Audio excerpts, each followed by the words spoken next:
Hello everybody, Des12530 here, back again with more videos. So today I will be talking about Battlefield 5 and what happened with the latest content drop, what I think of the game after what they've done to it, and what I think needs some changing.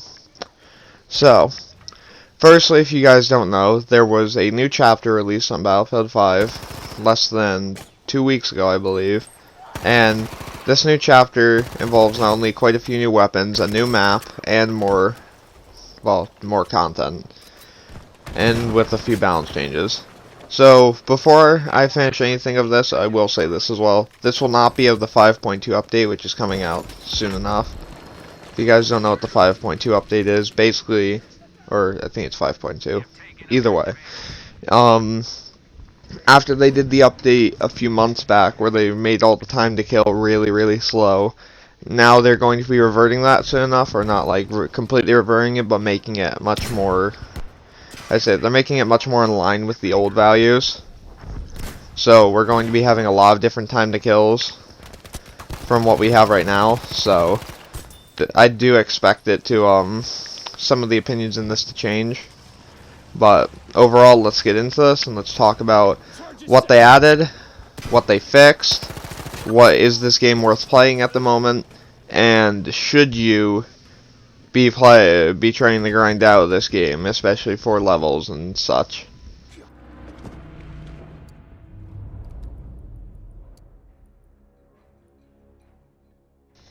So, as you guys already know, there's been a bunch of new content because there's a new chapter. So, the way this works is that they usually have 3 types of content. They have a new map, they have new weapons and gadgets, and they have chapter rewards.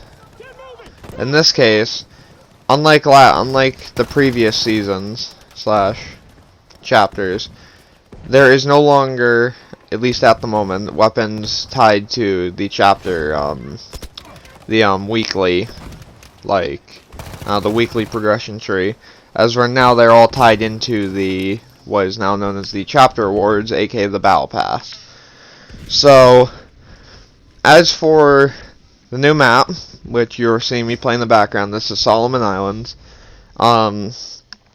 This is a very polarizing map for me, because I love this map some days, and I hate this map other days. But that should be expected considering the people that developed the map. But the main point being is that this map can be really fun, and other times it can be very annoying, especially on certain objectives in Conquest.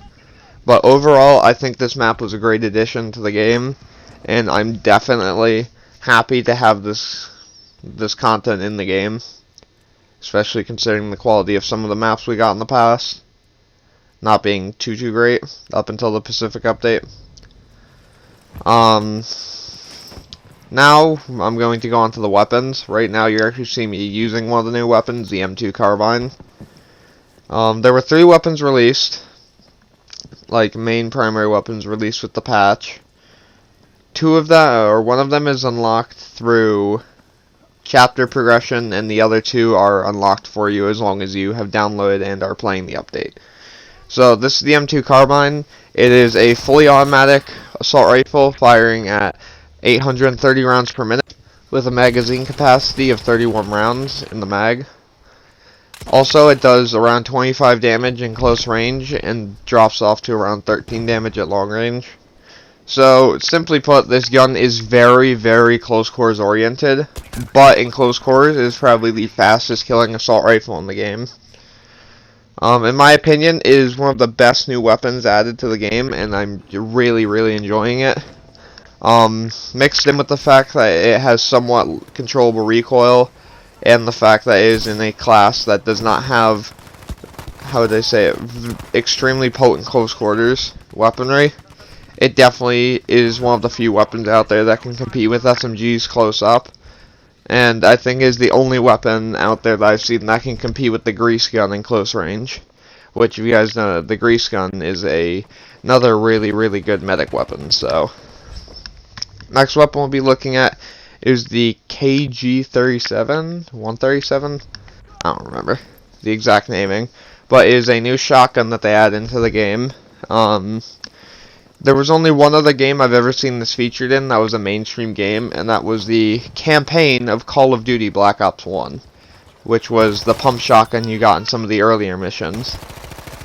For the weapon, it is a slam fire shotgun, so when you're hip firing, you can hold down the trigger and it will fire in full auto, but with less accuracy. And while it's aimed down sights, it acts like a normal pump shotgun.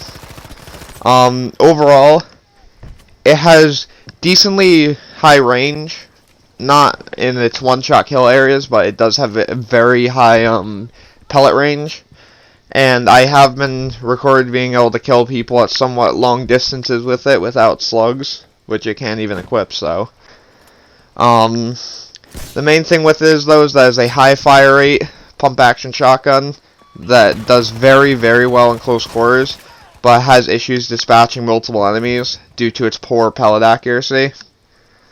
I would definitely recommend testing it out, and if you can get it upgraded, I recommend using the extensions, the mag extensions on it, to give it more ammo in the mag, as well as anything that can boost its accuracy.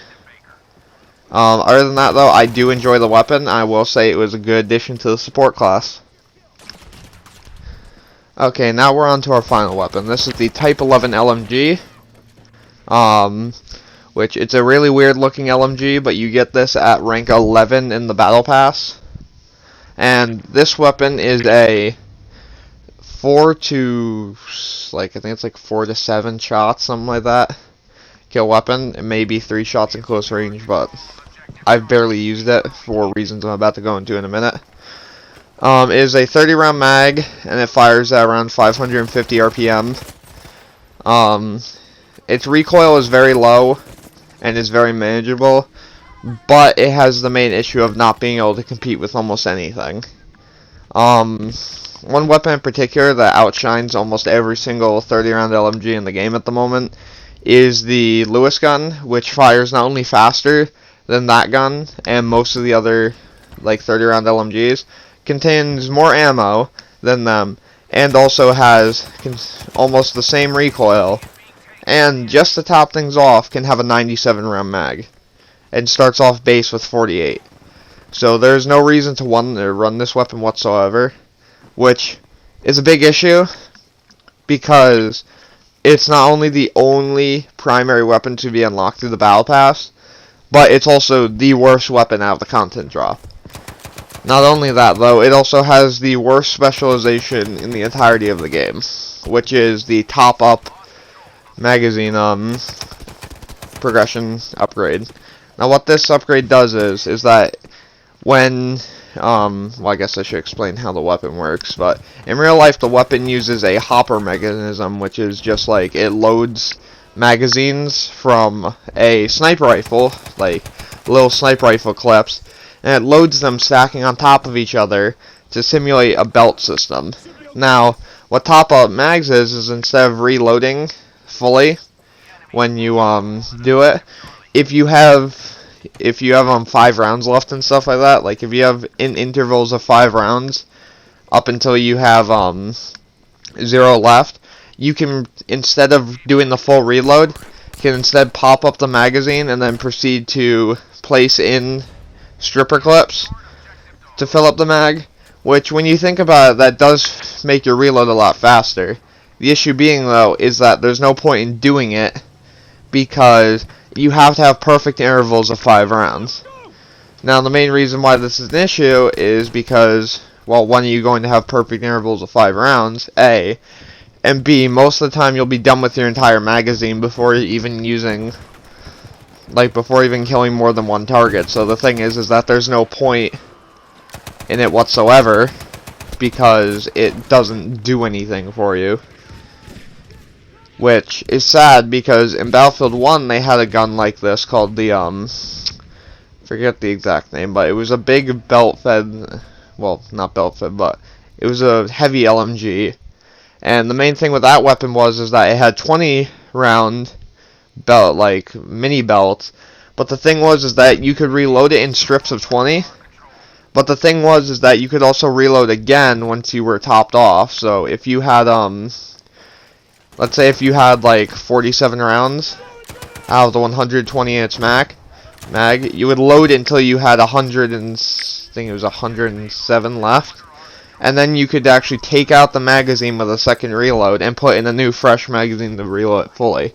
In this one, there is no filling up until you have, like, you know, not enough for a stripper clip left. This one, it's either you have the exact ammunition or you just throw the entire mag, which I don't think would be correct, and I don't think that should be the way the gun works with that specialization. I think it should fill up to where every bit of ammo until you don't have enough to put a stripper clip in. But yeah, overall, I still think the Type 11 is the worst LMG in the game, in my personal opinion at the moment, and I think it is not worth the effort to not only unlock it, but it is also not worth using at all if you do end up unlocking it. So we also have two other things that have come into the DLC. One of them was the lunge mine, which is basically a bayonet charge from Battlefield 1, if you guys have ever seen it. But instead of having a knife at the end, you have a massive explosive charge. And what this does is, this gadget allows you to basically bayonet charge into vehicles and blow them up.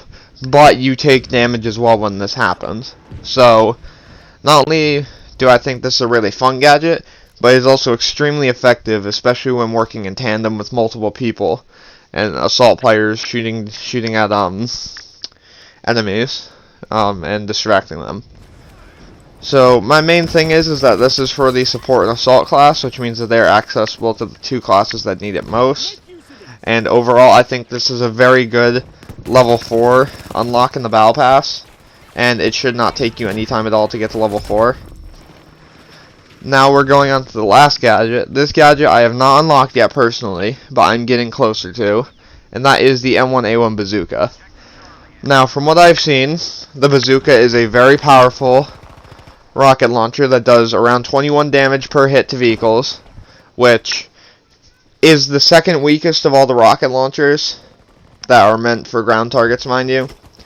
But of having 3 rocket launchers, the thing is that it's the only rocket launcher without directly hitting back shots that can effectively kill a full armored unit with 1 resupply. Because the PAT, if you hit them in the weak spots, you can sometimes get a one salvo kill. With the Panzerfaust, you only have to hit back, like behind them shots, otherwise they're not going to take any considerable damage. In this video, you will have seen a clip where I literally do 12 damage hitting enemies directly in the face with it to the tank. So it's not useful. But the bazooka allows you to not only have an accurate, no drop over distance type of rocket launcher, but it also allows you to put out quite consistent damage against vehicles, which is something that, well, we simply haven't had in the entirety of Battlefield 5 at this moment. So yeah, that is the new content at the moment that has been released. So far, I think they did a good job. Though I wish there was more content, like the original Pacific update, which gave us 4 new weapons and gave us up to 8 or 9 weapons over the course of the chapter in weekly things. So I definitely recommend checking out this update, though. But overall, let's get to the to the 2 final parts. Next, we will have the balancing and what I think the game needs to do, and what my thoughts will be on this next coming update to decrease the time to kill once again.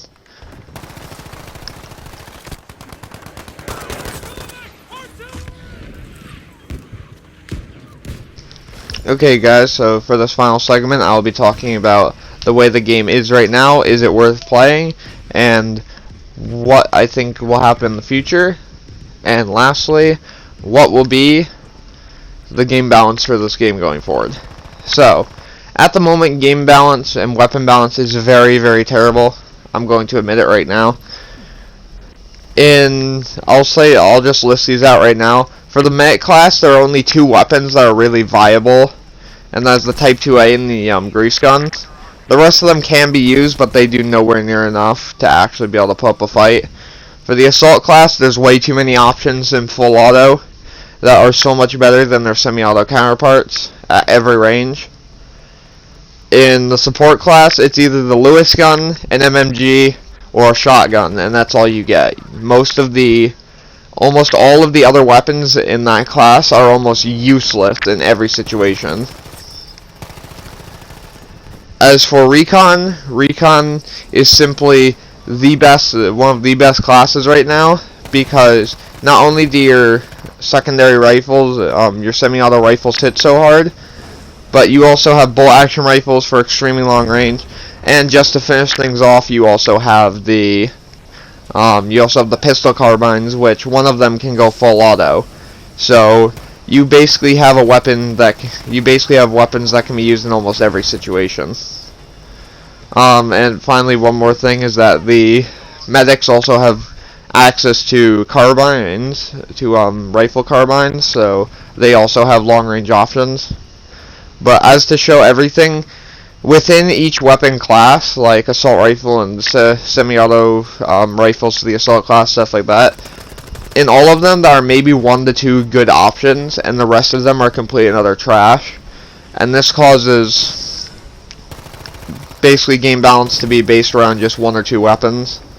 Now, in the next update, or the next major update, they are saying they're going to revert some of the TTK to where it used to be. So, with a lot of weapons killing a lot faster because of that new update, I expect there to be a lot more diversity, especially in the fact that semi-auto rifles will come back from the assault class from being useless to being one of the better ones. I also think MMGs and a few other 30-round LMGs will get a lot better, because now any range differences between them will be very, very much different. But yeah, overall, do I think this game is worth playing at the moment? Yes, but only if you are a true Battlefield fan. But yeah, that's my review of the new update. I hope you guys enjoyed, and I will be seeing you guys all later.